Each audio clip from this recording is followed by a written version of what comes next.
Welcome to Liberty Starship, where we go beyond the typical terrestrial talk. I am Eric Alexander, along with Peter Main. Together, we are your crew and invite you to join us on the journey to discuss politics and current events. Pete, we have a special guest tonight. Would you like to introduce him to everyone? Yes, I'm here. We're here with Jacob Pritchett, and he's a longtime Arizona resident and a supporter of Justin Amash. Now, we've talked about Justin on previous podcasts. We're sort of on the fence here. You have the two major party candidates. Justin is jumping in, formerly a Republican, now a Libertarian. And we want to sort of explore what the rationale is for Justin Amash's campaign. Can he win? And how this affects the race and how it affects America. So, Jake, if you could just tell us a little bit about yourself. Hi, Pete and Eric. Thanks for having me. My name's Jacob Pritchett. I've lived in Arizona since 2012. I'm from Washington State originally. I guess a little bit about me. I came to Arizona basically to go to Arizona State University. Right when I got here, I got involved in an organization called Young Americans for Liberty, which is a kind of campus activism organization, conservative and libertarian youth organization in the U.S. Really came out of the Ron Paul movement.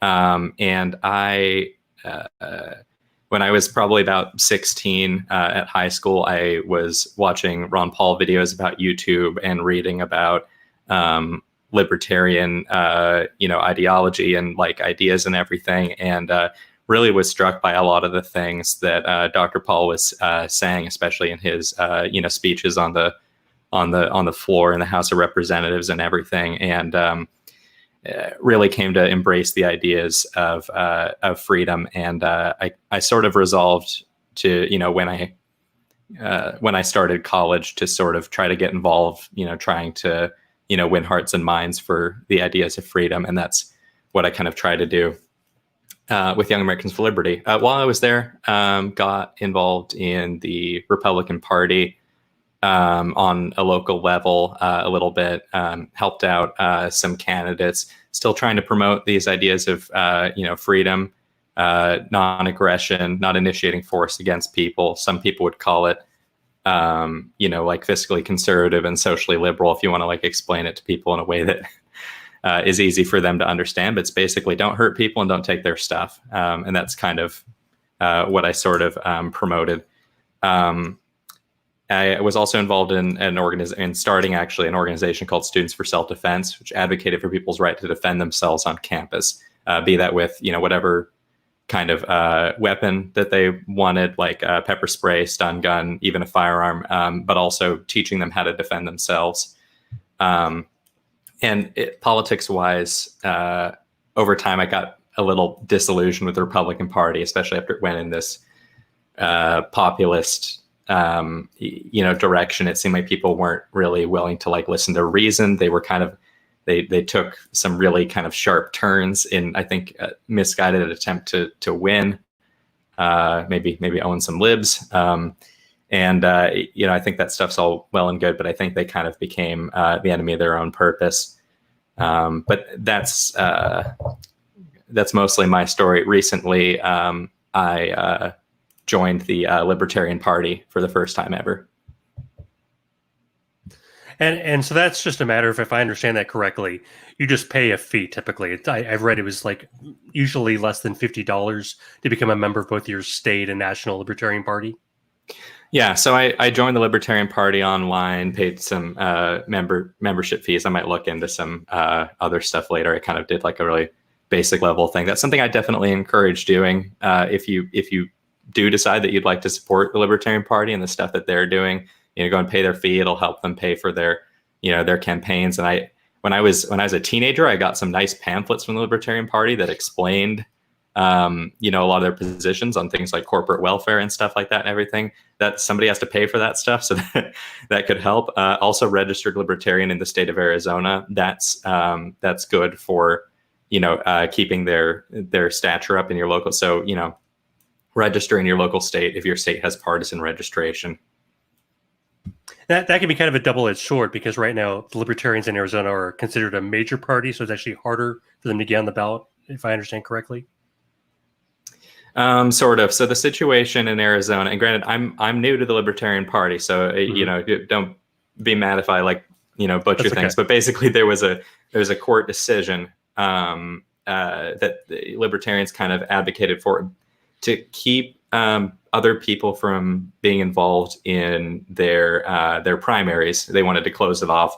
There were apparently some bad actors, some people, kind of trying to use them for purposes that weren't good. But consequently, the signature requirements for Libertarian candidates are actually more stringent in a sense. So it's like the same percentage of like party members you need and everything. But so if you're a Republican or a Democrat and you want to run for office, you need to get signatures to qualify. You can get signatures from Republicans or from independents if you're running to be a Republican. If you're a Democrat, you can go Democrats or independents. Much easier to find people to get nominated.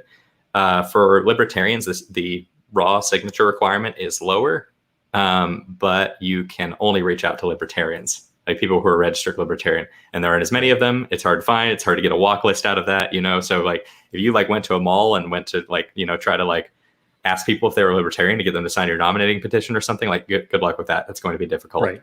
So there are, I think you're right. There are some hurdles there. Yeah. I remember when they changed that. I remember when that happened, and it seemed like the all of a sudden there were no Libertarians on the ballot anymore. Yeah. And I confirmed recently. I talked to somebody who was involved in the state party, and they said, yeah, unfortunately, don't have anybody on the ballot this year. That's something actually I think I'd like to help change. I think we could talk a little bit more about this. Right. That literally happened in the middle of the night. Barry Hess was calling Russell Pierce in the Arizona State Legislature complaining about that. But what's your question, Eric? And it's a huge contrast to the Green Party, because the Green Party, it's very easy to get on the ballot. In fact, we actually hosted someone at one of our events years and years ago, the Arizona Liberty Caucus, the organization that Pete and I met in. We actually hosted a Green candidate one time, and she really wasn't that green, but it was just easy for her to get on the ballot as a Green, Right. So yeah, and I understand that there are some members of the Green Party that are actually pretty libertarian leaning, but yeah, especially in Arizona, because like I said, it's just so easy to get on the ballot as a Green in Arizona. It's just really, really easy. The threshold for signatures is incredibly low. So I guess that's my first question. You've already hit on it. Why does America need a third party? We already have chocolate and vanilla. Why do we need a third flavor? Well, I think I kind of I have my own doubts about this kind of thing, at various times, and I kind of think about a lot about the role of parties. Like, what are they for? Like, third parties, are they to protest or are they to win? Like, what's the point of it? I had a political science teacher in high school actually who kind of helped cement some of my views about this, kind of a pretty matter of fact discussion about the role that parties play. The short of it is, third parties are influential all over the world. They do affect change. Maybe not in the way that they say that they're going to, but they always make a difference. Sometimes it's just by affecting people on the outside. Sometimes it's by actually winning. But I think what's happening right now in the U.S. is we're entering a moment where the Democratic Party and the Republican Party, their constituencies are shrinking because of polarization. So you have this sort of rhetoric and policy decisions that are kind of increasing in both parties that are increasingly not representing the average American. And just because you're a major party now doesn't mean you're going to be forever. Looking at you, Whig Party. So I think just because, we have this system that's dominated by the two parties right now doesn't mean that it can't change. And I think that actually it's getting to the point where the time is right for change, because we need a party that will represent some kind of middle ground, or just, even ideas that a lot of people on some level agree with. Even like Ronald Reagan, big Republican guy, probably the most famous Republican besides like Abraham Lincoln, I guess. He, said that libertarianism was at the heart and soul of, conservatism. A lot of Democrats describe themselves as civil libertarians. There's a lot of like libertarian views that bleed into like both parties. It's just when it comes to actually when it comes down to it, neither of them are actually like libertarian. But I think that they're, I don't know. I think that some parts of the process have really gotten to the point where they're broken, and you won't be able to change anything without getting somebody from the inside in, because the current political parties are really entrenched in their ways of doing things. They need to save face. There's lots of other reasons they're not going to change. So somebody either needs to make them change, or somebody needs to take their place, I think, at this point in history. Well, also, I would say that it's also about choices, right? I mean, because, there's an old saying that they say that, hey, two choices is one more than they had in the Soviet Union, because they had elections in the Soviet Union. There was just only one person on the ballot. So a lot of places do that. And I think that it's all about having additional choices. Don't you think, Jacob? Yeah, I think so. Well, they had choices in the Soviet Union. Like a lot of people were, wanted to point out. You could go. In Washington D.C., you could stand in front of the White House and scream, "Down with Reagan," right? And the Soviet Union is much like that. You could stand in front of the Kremlin and scream, "Down with Reagan." I like that. I like that a lot. That joke's actually that's from a Soviet radio show, I believe, like from that area. But yeah, actually in China, there's lots of political parties besides the Communist Party. But the Constitution basically says that the other parties kind of like exist at the pleasure of the Communist Party. So the only role of a party in that kind of system is to do things for the other parties. And I think we're actually sort of in a danger of getting this like mentality here in the US, where people have this weird like reflexive reaction to trying to run to another party. Like you're messing with my thing. How dare you mess with my thing? Don't you know we have a system? And, yeah, George Washington, in his farewell address, first president of the United States, warned about the dangers of political parties and factions, and what could happen if they, became too influential. I think that we're seeing the results that he was warning us about today. Yeah. So to win an election, you have to put together a coalition. You have to kind of look around and not just say, okay, people who think exactly the way I do, they're the people who are going to vote for me, because there's going to be a lot of people who don't think exactly like any of the candidates. In fact, that's where we are. But so what does Justin Amash's winning coalition look like? Is there one? Is it going to... I have a follow-up question, but let's just... Yeah, for sure. So Justin Amash oh, there it is, Amash 2020. Justin Amash contends that, like I'm saying, essentially there's a lot of people who are underrepresented. There's a lot of people who have issues with the system, and he wants to reach all those people. He wants to build that coalition.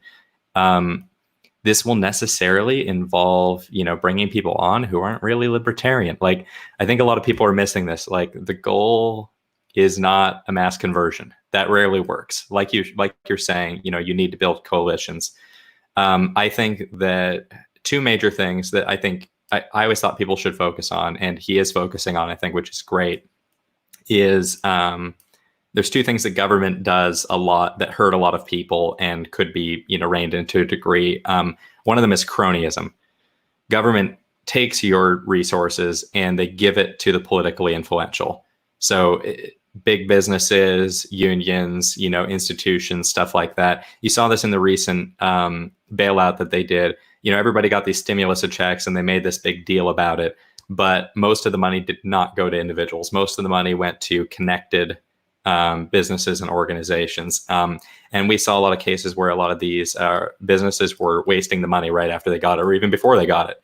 So the airlines were running, empty flights, burning the cash to make the bailout cash. It's right. It's just absolutely ludicrous. And that's what our system is based on. It's a system of legal plunder. So I think a lot of people are fed up with that plunder. Another thing that people are really affected by right now is red tape. You can see actually recently with the whole situation with the COVID-19 crisis, I really think we could have done a lot better handling this if it weren't for all this red tape. Early on, the CDC effectively stopped people from entering the market with private tests. And they were like, oh, it's okay, we got it, it's going to be good. And then they screwed it up. And then we lost all this valuable time that people could have been, perfecting this process if we decentralized it a little bit more. And I think that's another thing that he's highlighting that's actually hurting a lot of people, is this centralization of decision making, where they're saying like, hey, we need to handle this, we're going to handle the whole thing. And then just the entire, the nature of these bureaucracies is that they mostly exist to protect themselves. I mean, do you watch a lot of Netflix? Yeah, I do. Oh, I do. Yeah. Okay, so recently on Netflix, they've had this kick documentaries and shows about government incompetency, basically. That's my interpretation of it. Maybe that's the libertarian, they might have said it's something else. But you look at these cases with Gabriel Hernandez in Los Angeles, the kid who was, murdered by his, parents, and the stuff about the opioid crisis and the stuff about Waco and all this, like these are cases where the government really screwed up. And they highlighted another big one, I guess, that was on Netflix. It was the How to Fix a Drug Scandal. Definitely watch that if you haven't watched that. But it was a big, overarching narrative where you saw over time that this bureaucracy in the state of Massachusetts was functioning exactly how it was meant to. It was basically trying to protect itself at all costs. You had overwhelming evidence that there was something broken in their system. People were there was 2 simultaneous cases of unreliable test results at the state drug labs, and the attorney general of the state actively prevented that investigation going anywhere for ages. And it took the very hard, thankless at the time work of some defense attorneys and some other people like journalists and stuff like that to kind of, force the government to, behave the way it should. But I think this is what happens naturally when any organization gets this large.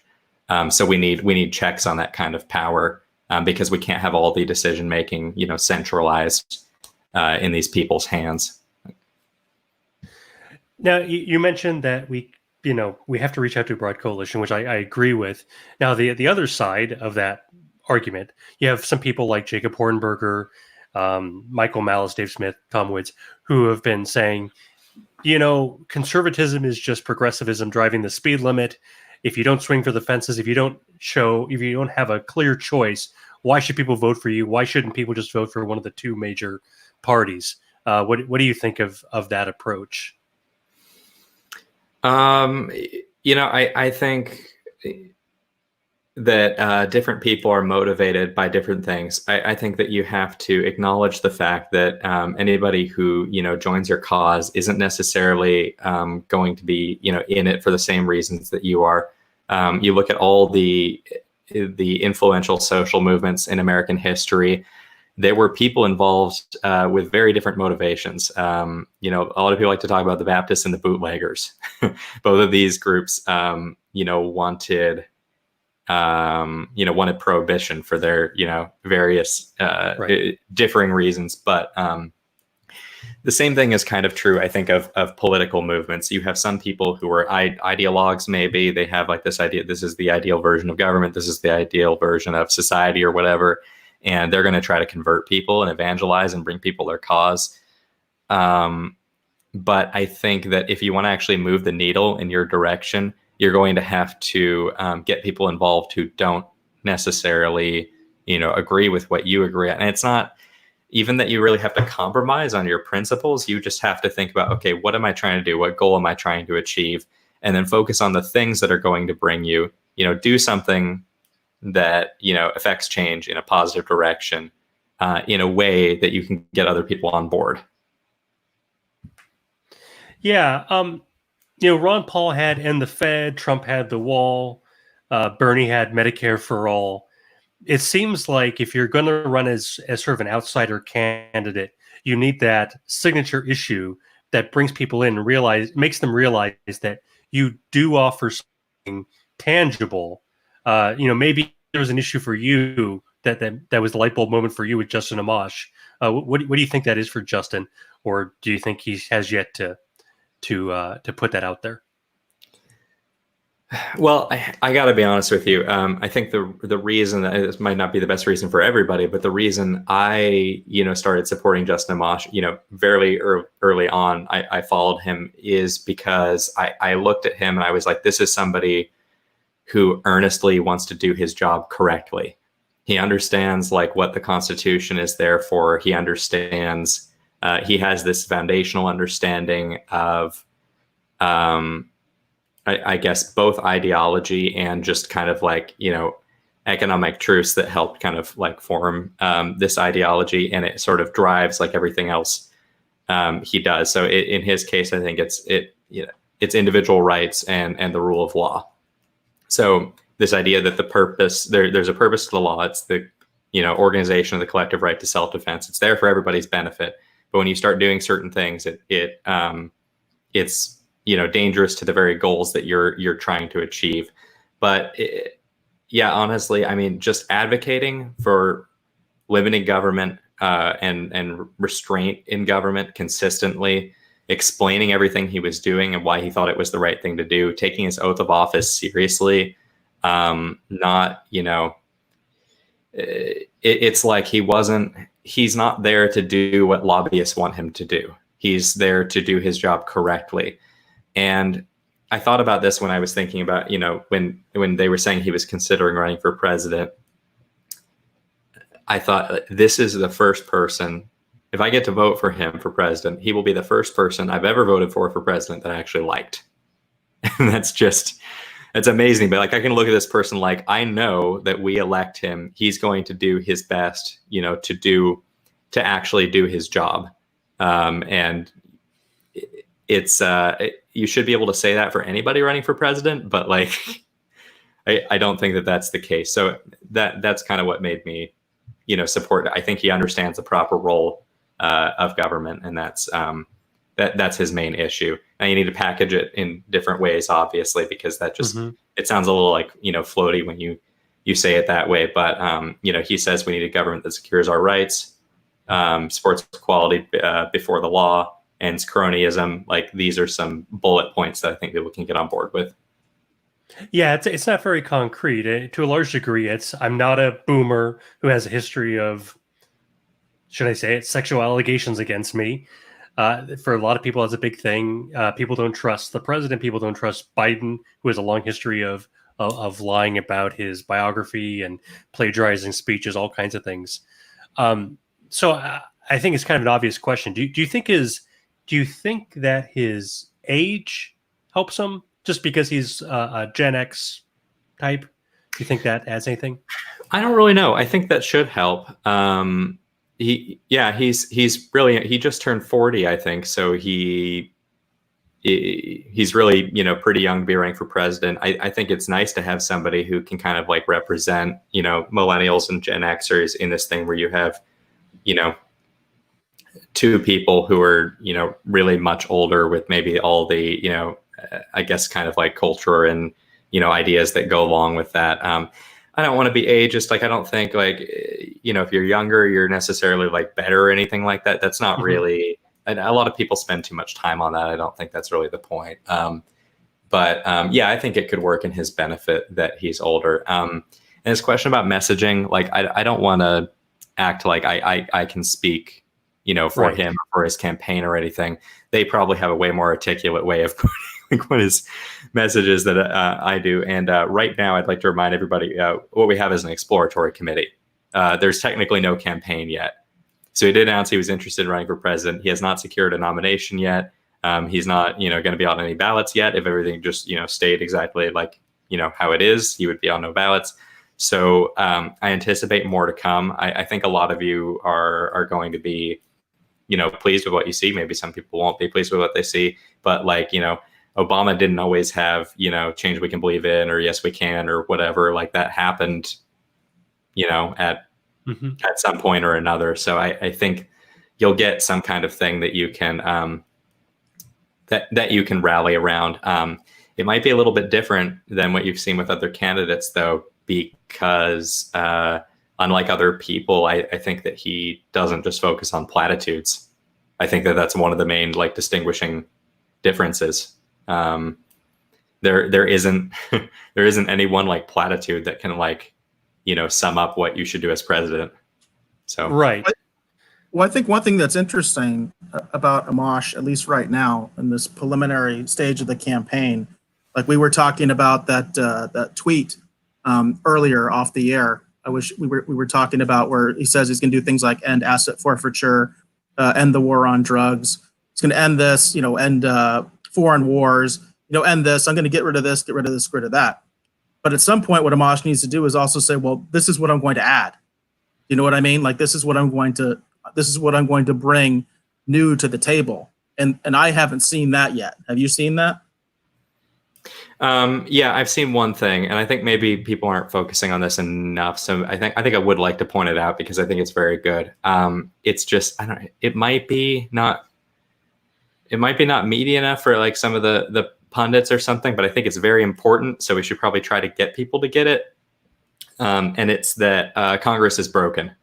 So basically what he's saying is the way the process works right now is the president and the leadership of both parties get together and then they come up with some deal about like what everybody's doing. And then they tell everybody how to vote. And that's the entire thing right now. There is no deliberative body. So I guess if you were to sum it up in a short thing that you could tell people, it's you are not being represented. You're electing representatives to Congress, and they're not representing you because the system doesn't allow them to. Everything's about committee assignments and like other stuff like that. By the way, went to a talk with Barry Goldwater Jr., who was a congressman. He was explaining how committee assignments work. I didn't really know anything about committee assignments. So what a lot of people might think is that, they look at you and you're like, oh, Dr. Ron Paul, you're a medical doctor. Oh, that's good. We'll put you on, a healthcare committee or something like that. Nope, not how that works. Apparently, the way the committee assignments work is they basically do it based on seniority. The ones that are considered the best committees to be on are given to the people who have been there the longest and the most loyal, et cetera, et cetera. And then the way they get their expertise is that they invite experts to come and educate them. So experts, we're talking about lobbyists basically. So people are making their, decisions about what the laws are going to be for the U.S. based on what lobbyists are telling them to do. Right. Yeah, I've heard him talk about that, and he's absolutely right. In fact, he was quoted in the book American Carnage at length, sort of talking behind the scenes to Tim Alberta about how, I guess it was John Boehner was the predecessor to Paul Ryan. And, Amash had been very much against Boehner. Like his whole thing is, we're going to get Boehner out. We're going to put one of our people in. And they put Paul Ryan in, who had been sort of a Tea Party guy. And he was even more top down and didn't allow them to do anything. No amendments coming from the floor. Everything had to go through the Speaker of the House. And the only reason, as far as I can tell, why you have the two parties working together right now is because the Democrats have the House and the Republicans have the Senate. Otherwise, it would just be the Senate Majority Leader and the Speaker of the House working together, both from the same party, coordinating. But yeah, I think he's absolutely right about that. But it is a bit of a wonky issue. But the fact, I think you're right. It's a bedrock issue. This is about, are we being represented, even in a literal sense? Are our representatives even trying to represent us? So we're running a little short on time here, but kind of where do you see this going? Can he dig into the Biden coalition or the Trump coalition, or can he get the Bernie bros on his side? Do you see any of that happening? Is he going to win any states? Where is this going?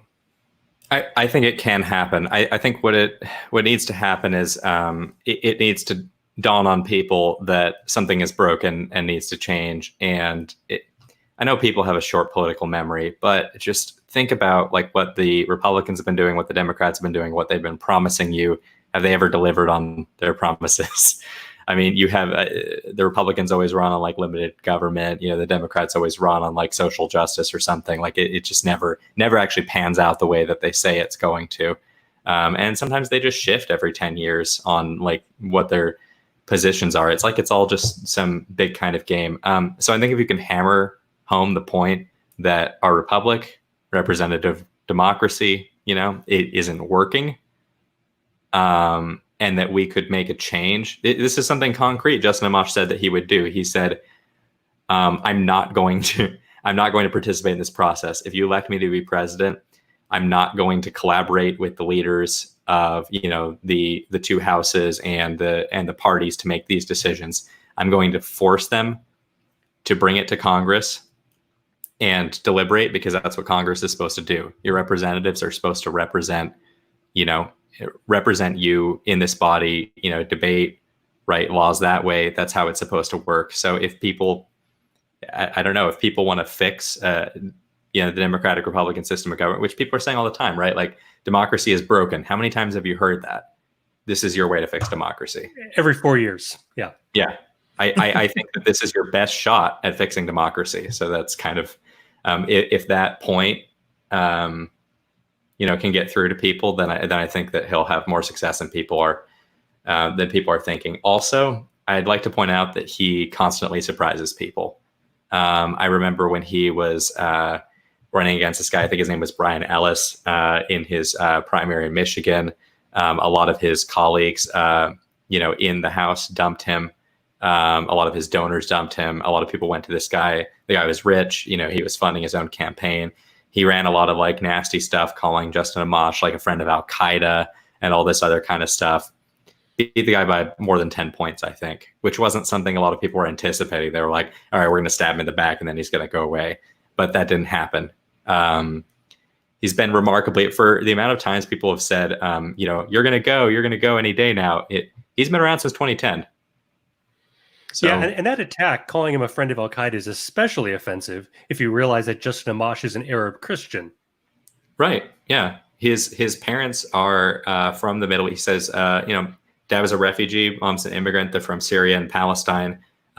They came to America for a better life. He's a second generation American, and they were no way involved in, like you said, Arab Christian, like they're persecuted, by groups like Al Qaeda and other militant groups in that area.